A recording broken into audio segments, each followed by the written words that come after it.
د افغانستان کرکټ ملي لوبډلې راتلونکي لوبې کله او له چا سره دي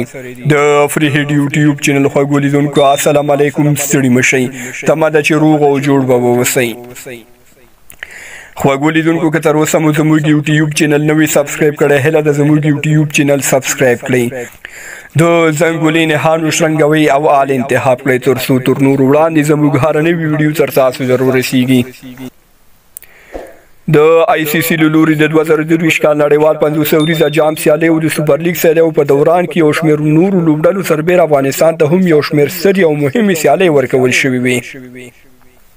د دې سیالیو په لړ کې یو شمېر سیالۍ ترسره شوې ځینې لغوه شوې او ځینې نورې په نږدې وختونو کې ترسره کېږي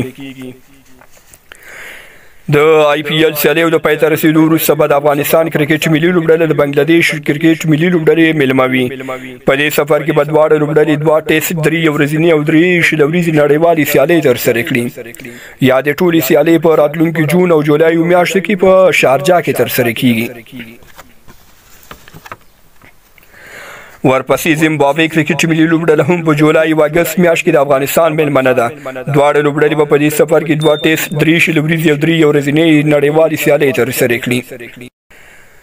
ورپسې په همدې اګست میاشت کې د پاکستان سره د 3 ورځنۍ لوبو سیریز په پاکستان کې د پاکستان په کوربتوب پلان شوی دی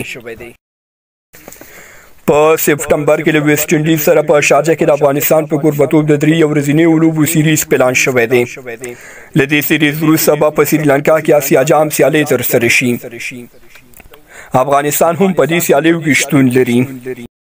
له آسیا جام وروسته د هند په کوربتوب له هند سره د 3 ورځنۍ لوبو سیریز په لاره کې دی له دې سیریز وروسته په هند کې د 2023 کال نړیوال 500 ورځې جام سیالۍ ترسره کیږي افغانستان هم پکې وار له مخه شتون لري نړیوال جام به د شاوخوا یوې نیمې میاشتې وروسته د نومبر په نیمایي کې پای ته ورسیږي